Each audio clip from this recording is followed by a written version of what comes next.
The third Essene mirror of relationship is perhaps one of the most commonly recognized mirrors. This is the mirror that we sense every time we find ourselves in the presence of another individual and we look into their eyes. And in that moment, this magic happens. This electrical charge tingles through our body. Perhaps the hair on the back of our neck and our arms stands up in the presence of this person whom we may not even know. What has just happened in that moment? Well, through the wisdom of this mirror, we're asked to allow for the possibility that through the course of our lives, in our innocence, to survive life's offering, that we give away huge portions of ourselves in the experience of life itself. That through the course of our lives, pieces of ourselves may be lost unknowingly, or perhaps given away knowingly, or taken from us by those who have power over us. When we find ourselves in the presence of another individual who embodies the very things that we have lost and that we are seeking to find that wholeness in ourselves, our bodies physiologically may respond to that. And we'll know that as a magnetic attraction to this individual. Should you find yourself in the presence of another and for some unexplainable reason drawn to share time with this individual, ask yourself this question: what is it that I see in this person that I've lost, that I've given away, or that was taken from me? And you may be very surprised at what comes back to you, as the reality occurs that within nearly every individual who you will ever encounter, you will recognize this familiarity. You will sense this piece of yourself because we see it in one another throughout our lives. The third mystery of relationship. The fourth mystery, the fourth Essene mystery of relationship, is a mystery of a little bit different quality. Through the course of our lives, often we will adapt patterns of behavior that become so important to us that we will rearrange the rest of our lives to accommodate this pattern of behavior. When we find ourselves in this situation, often these patterns are identified as compulsive or addictive patterns of behavior. And the fourth mystery of relationship is the mystery that allows us to see ourselves in the presence of addiction or compulsion. Through addiction and compulsion, what happens is that we find ourselves giving away, little by little, the very things that we hold most dear in life. And in the giving away, little by little, we have the opportunity to recognize and see ourselves as we lose the things that we hold most dear. So for example, when we speak of addiction and compulsion, many people immediately bring to mind alcohol or chemicals or nicotine. And those certainly are patterns of behavior that may be addictive and compulsive. And there are others that are less obvious. Issues of control in a corporate or a family environment, or abundance in our lives. Those are issues of compulsion and addiction as well. When an individual finds themselves in the presence of this pattern of behavior, what they may be assured of, and the beauty of this pattern, is that the pattern does not occur overnight. The pattern unfolds gradually over time, little by little by little. We give away the things that we hold most dear. If we are rearranging our lives to accommodate a pattern of alcohol or chemical abuse, we may be giving away the portions of our lives, our loved ones, our families, our jobs, our very livelihood to accommodate that. And this is the beauty of this pattern, that it may be recognized at any time, rather than taking it to its extreme and losing all. We may recognize this pattern at any time, heal that pattern, and find our wholeness in that healing. 1992, I was doing a series of workshops very similar to this in Mount Shasta, actually a little town just outside of Mount Shasta called McLeod. If anyone knows where McLeod is. At a wonderful place called the Stony Brook Inn. It was a bed and breakfast, and at that time it was also a retreat center. We had rented out the entire facility.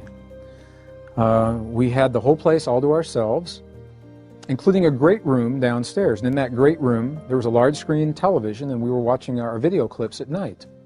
Well, 1992, a gentleman named Richard Hoagland had just come out with a pretty amazing piece of video of presentation he'd given to a special session at the UN about what he believed we had found archaeologically on Mars with our Viking probes in 1976. And we were watching this as a group. And it was dark. It was in the evening. And the door opened up, and there were two travelers that came in looking for a room. Of course, the inn was full because we had all the rooms, and they happened to see what we were watching, and they said, "This looks really interesting. Can we stay?" And I said, sure, and they did.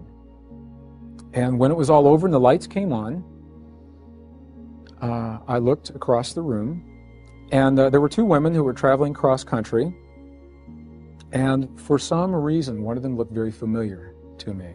I had never met her before, and I just felt that sense of familiarity. Have you ever had that happen? Have you ever been in a public place, maybe the airport, coming in here, or a bus station, or train station, or a mall? Grocery stores are great because no one's suspecting it, no one's expecting it. And all of a sudden, you're not looking for a relationship, you're not seeking anything consciously, and all of a sudden someone may come by you and you feel them walk past you, and you think, wow, what was that? Or perhaps your eyes will meet. And just for a fraction of a second, while your eyes meet, this thing happens. This magical little thing, this electrical glimmer of recognition. And then more often than not, in our culture, that's not approved. We're not supposed to do things like that. So more often than not, what will happen is we'll find a distraction. You know, if you're walking down the street, we'll do something like this. You know, we'll do one of these things. Or look at a piece of gum on the sidewalk, or anything to break that moment. What just happened in that moment? When you look at someone and you feel that feeling, that sense of familiarity, what just happened? I worked with a group of engineers at one point in my life, and one of them was a gentleman that had this happen many times each day. Many times. And typically it happened with women. And what would happen was he would leave our office for a period of time. He might go out for lunch. Friday afternoon, we'd all get a paycheck, we'd go to the bank, cash our paycheck, get a bite to eat, run some errands, and we'd come back, and he'd sit at his desk. And I'd say, "What's wrong?" He'd say, "I can't work." And I'd say, "Why not?" And he says, "Well, I fell in love over lunch." He'd fall in love multiple times per day. It wreaked havoc in his life. This is how these mirrors come up to us. That's why I'm going to share with you true life stories. It happened so often that we even had a name for it in our group. We called it getting slapped. And he'd go for lunch, and I'd say, "How was lunch?" He'd say, "Well, I got slapped 5 times." And I knew he fell in love 5 times. So we'd get back to work, and he'd sit there, and then he might do something like he'd call the bank where we cashed our checks and say, "Who was the teller, the third one from the left, over the lunch hour?" He'd get her number, and then he'd call her. And he'd say, "Would you like to meet for coffee after work?" And she'd say, "Sure," sometimes. And so they go meet for coffee. And while he was having coffee with this woman, he'd look at the waitress that brought them the coffee. And he'd feel that he was in love with the waitress. And it happened again and again. It was particularly a problem for this gentleman because he had a wife, 2 wonderful children, and he loved them very much. It wreaked havoc in his life. Now, this is an extreme. Hopefully it's an extreme. Hopefully it's not like this in your lives. And I use it as an example because it's such a vivid example. What is happening in that moment when we feel that feeling? What's going on? Well, this is what happened to me in Mount Shasta. And it's happened to me every once in a while in my life. This has happened to me very few times. And the lights came on. I looked across the room. There were 2 women there. One of them, I looked at her in the eyes, and I had that feeling. That magical thing happened. And everyone said their goodnights and went to bed. And she and I were talking, and I said, "Would you like to go for a walk outside?" And she said, "Sure." I don't know if you've ever been to the town of McLeod or not. A walk around McLeod takes about a minute and a half, maybe. And we did. We did the circuit down past, there's an old lumber mill, and there's a museum, and a post office, and an ice cream shop, and then we were back. And I said, "I enjoyed that." And she said, "I did too." And I said, "Would you like to do it again?" And she said, "Sure." So we did this several more times that evening, and it got late, and eventually we said goodnight. I never got her name. We said goodnight, and that was that, I believed. Well, it was on this same journey that a very powerful friend came into my life. I'll begin this story now, and it will have its completion before we have completed our science of compassion.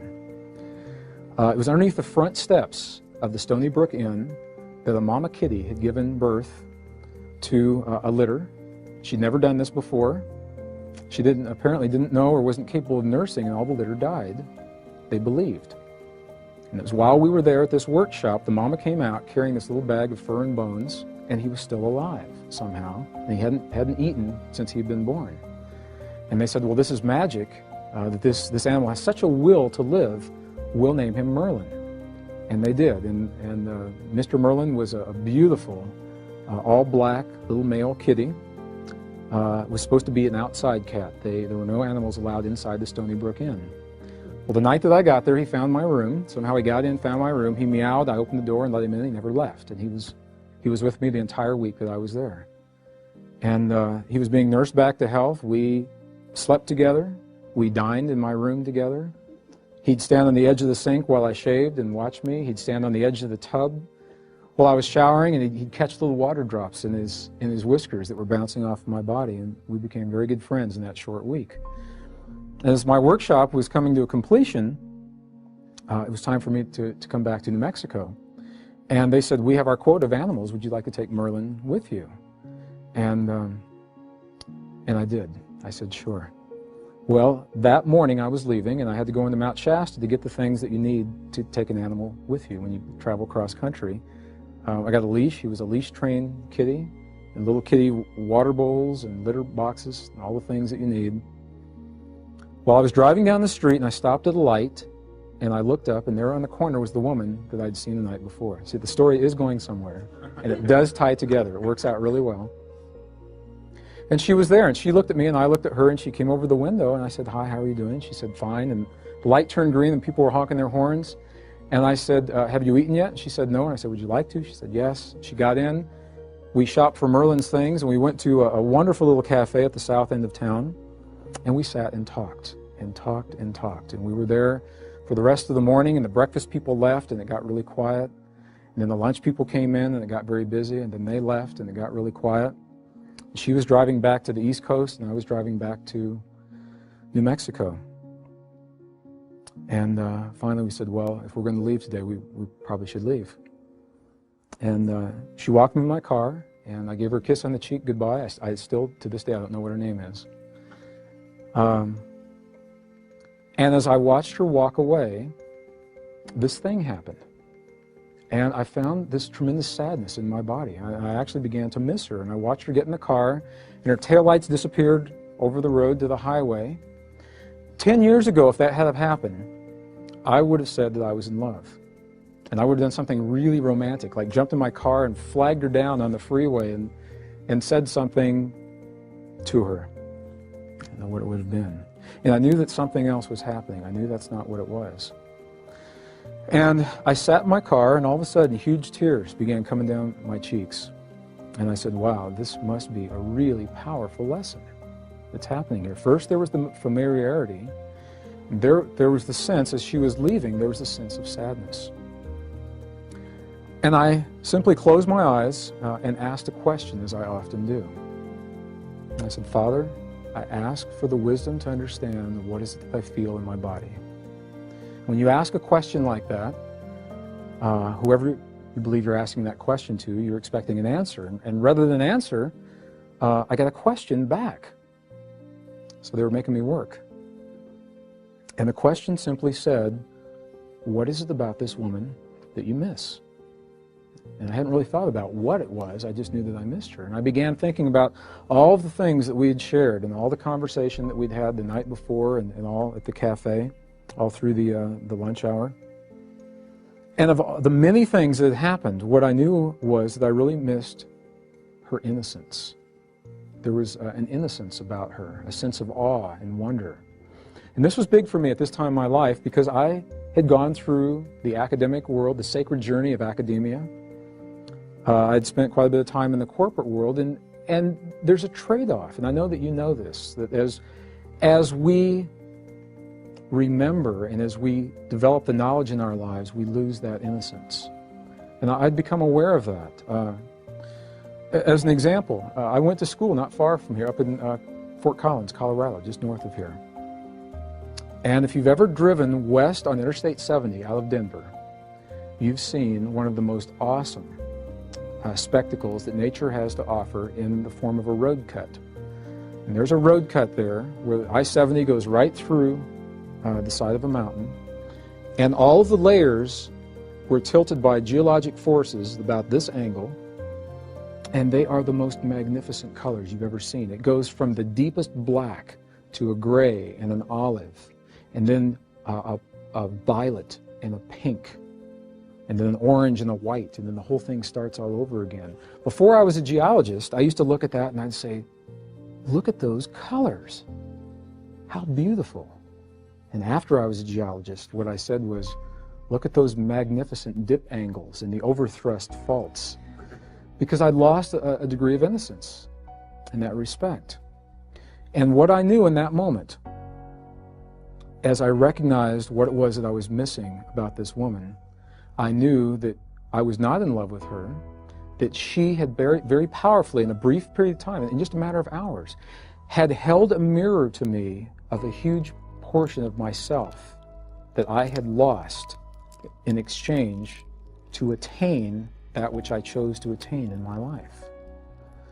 And I believe that we've all done this to some degree.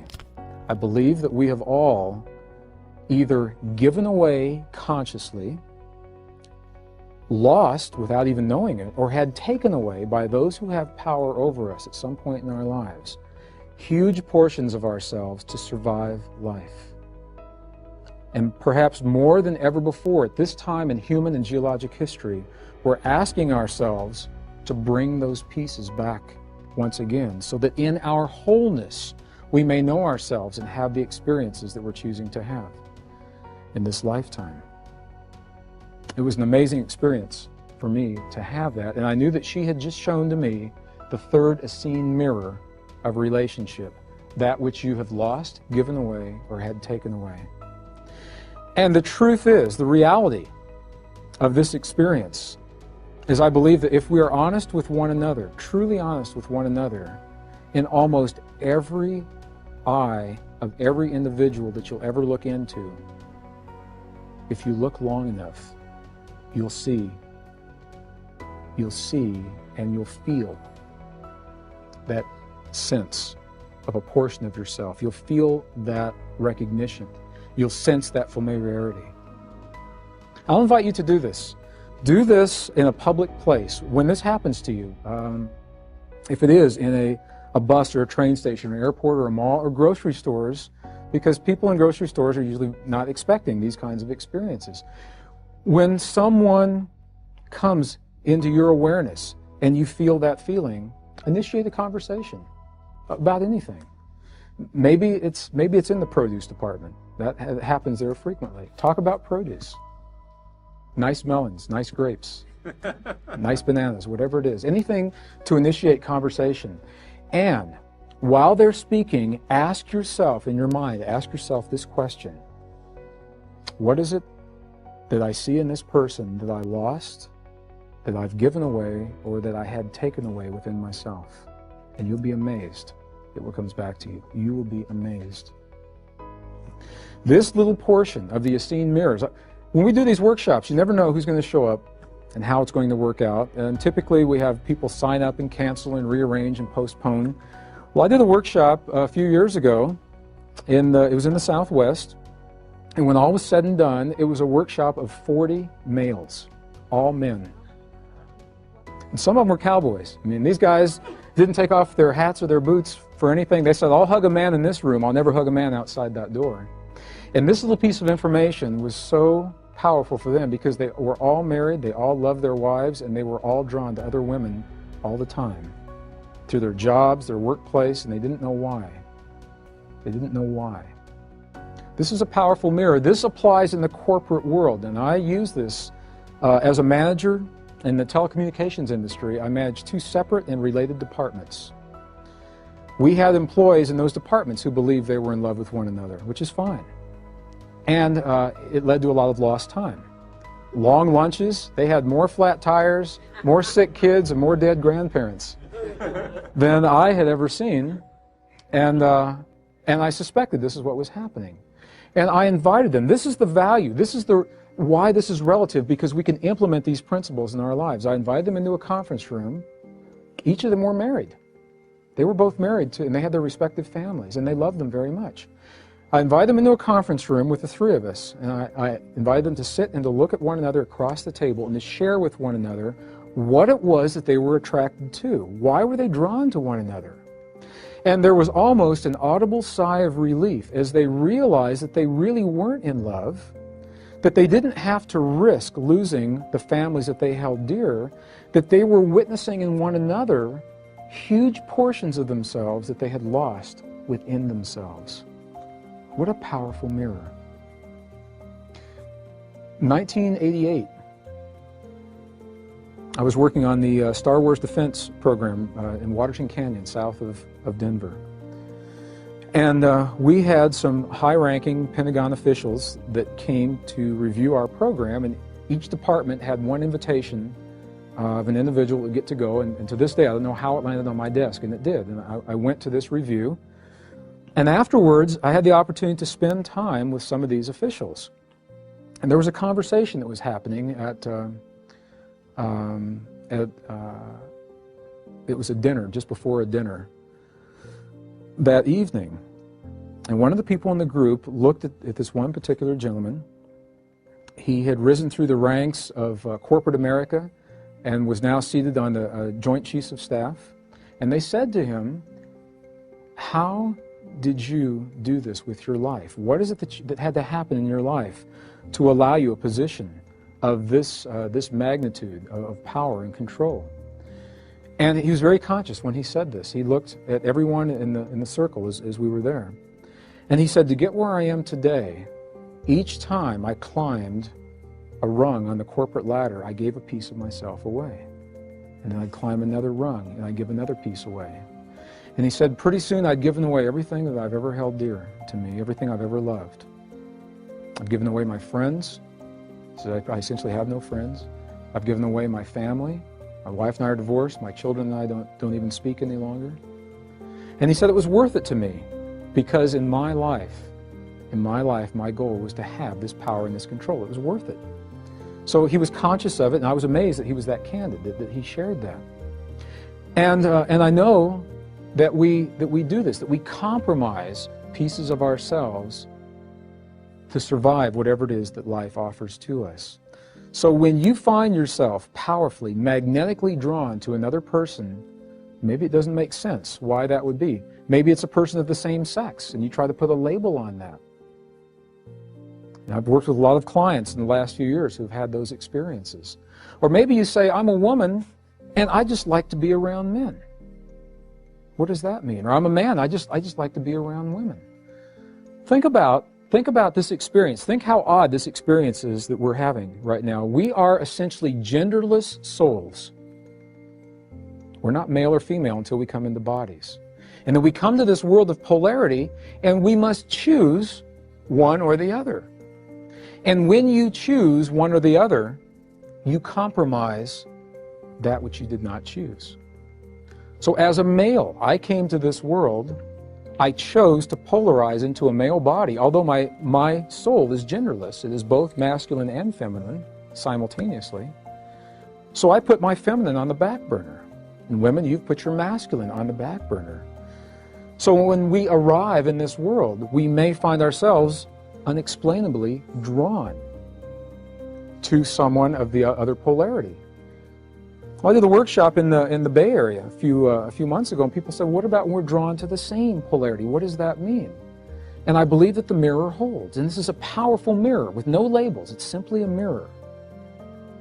Let me give you an example of how this may work. This is a case history that I worked with. What happens if you're a male?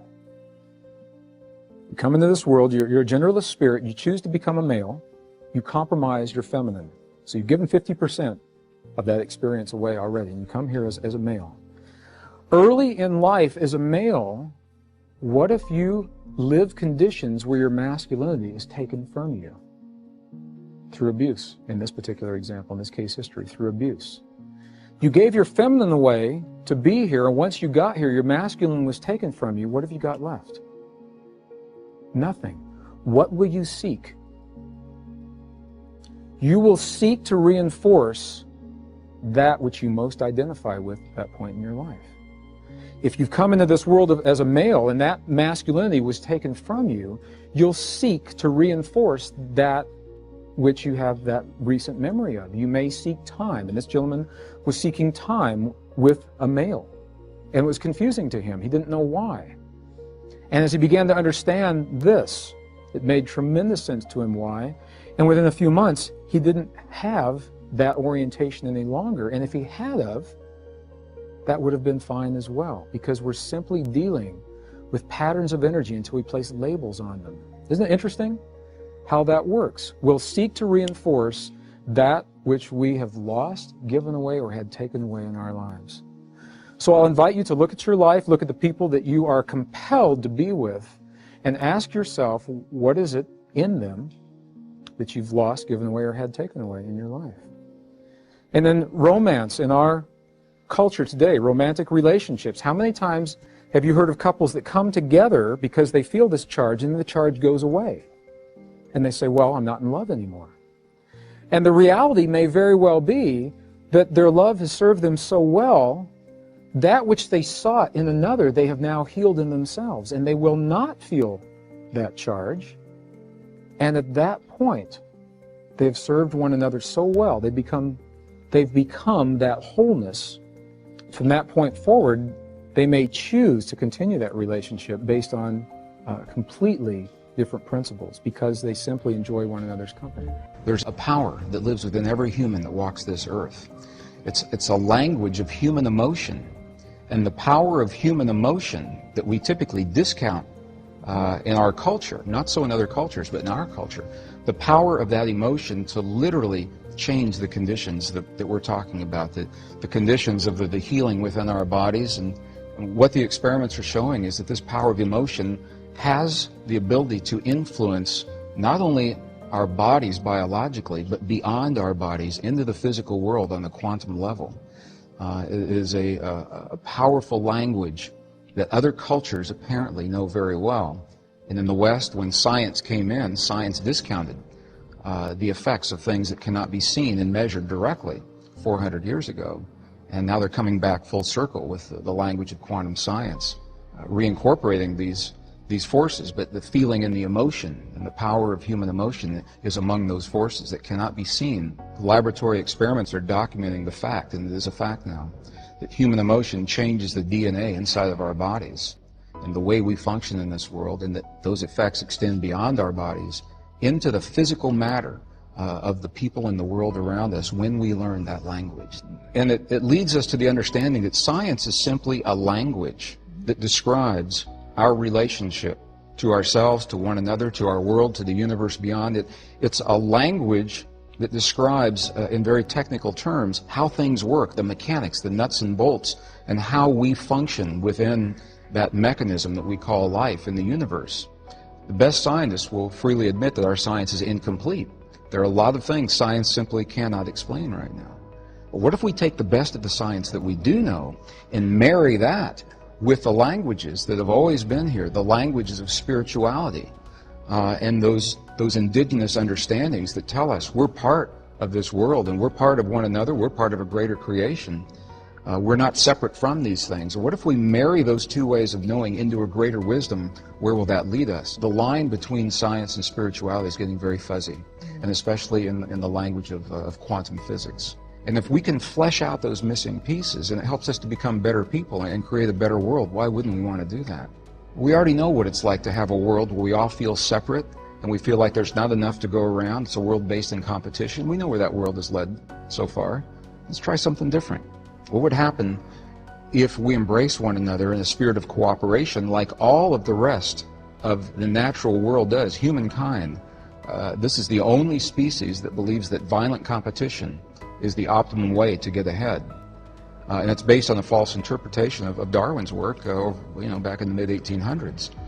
But all their species in nature, without fail, show that cooperation among the species will always produce the strongest of the species, the greatest number of offspring, the greatest ability to meet the challenges of whatever it is. In the bottom line, it says that you and I and our listeners, we have a latent power. It's dormant. It's sleeping within us.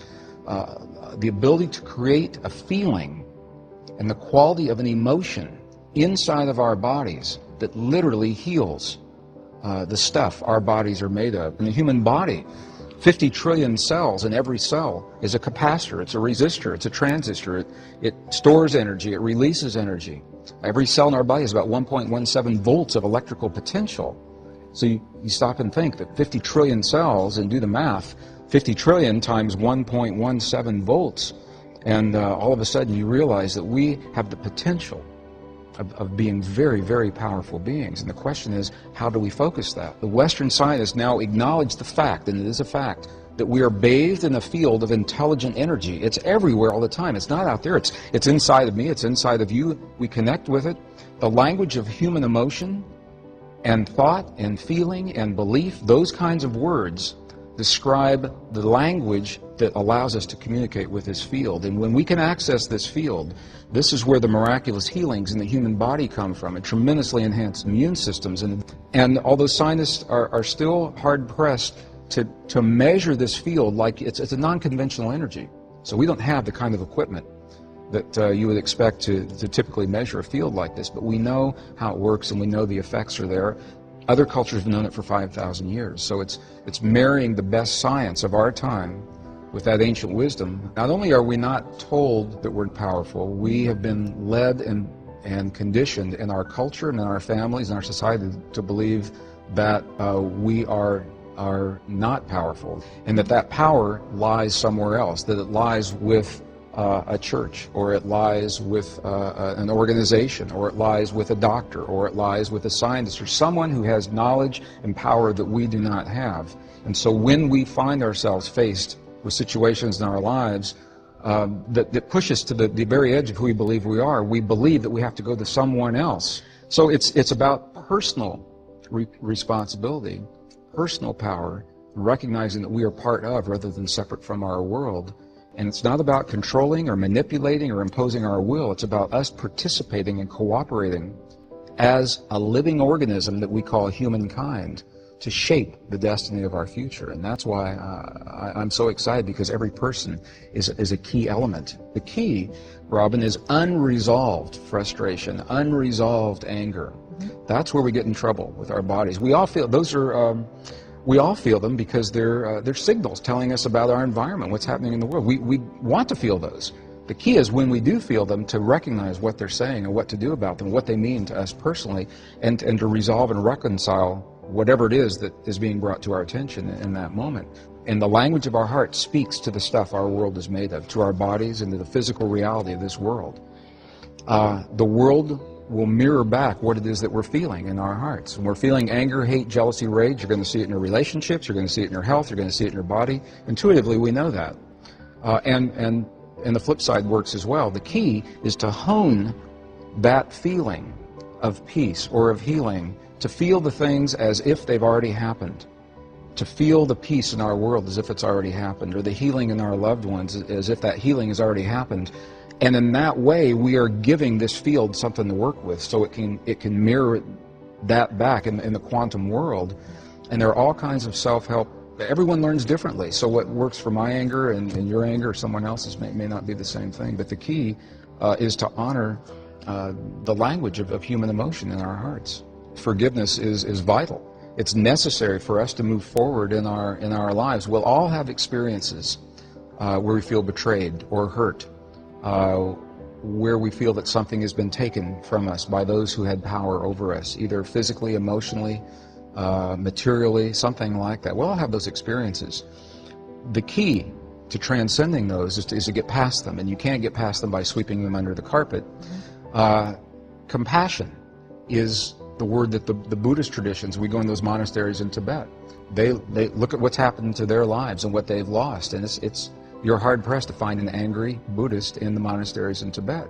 And in the pre-Judeo-Christian traditions, there was a sect called the Essenes, Essenes. They wrote entire texts about how we get through those times in our lives, and they said what we do is we bless the things that hurt us. When we bless the things that hurt us, we're actually acknowledging, you're bringing that forward, you're saying, yes, it happened, and then that allows them to work through that energy and to transcend the energy. When you bless something long enough, it's just something that everyone has to experience on their own. It actually changes chemically what happens in our bodies. And when we understand that the world around us, and this is the language of quantum physics, when the world around us, we understand it's nothing more and nothing less than a mirror of what we have become from within. Our anger, our hate, our rage, our jealousy, as individuals, is mirrored around us, and collectively, our love, our compassion, our forgiveness, our understanding. So I think this is the generation that gets to learn that new way of being and embrace. And I acknowledge as a scientist, this is a very different way of thinking about the world. It's very different from what I was taught and trained and conditioned on the one hand. On the other hand, it's what the science is showing and the evidence. We can talk about the experiments, and the evidence is out there showing that the emotions that we hold in here become the physical reality in the world around. They literally turn the atoms off and on of the stuff that our world and our bodies are made of. And that is a huge statement to make, and it's a very, very empowering way to look at the world. When we choose peace and healing and love and compassion and forgiveness and understanding and tolerance in our hearts, we know that changes the chemistry in our bodies and we're healthier. That's a fact. We also know that those changes extend to the world around us, into our communities and families, in ways that can be measured, and that's a fact. And with those two facts, I think that we can move on in this 21st century and not let the frightening conditions of the world disempower us. We can look at that world square in the eye and say, yes, these things have happened, but there's a power within us, and maybe we'll outgrow the need for war.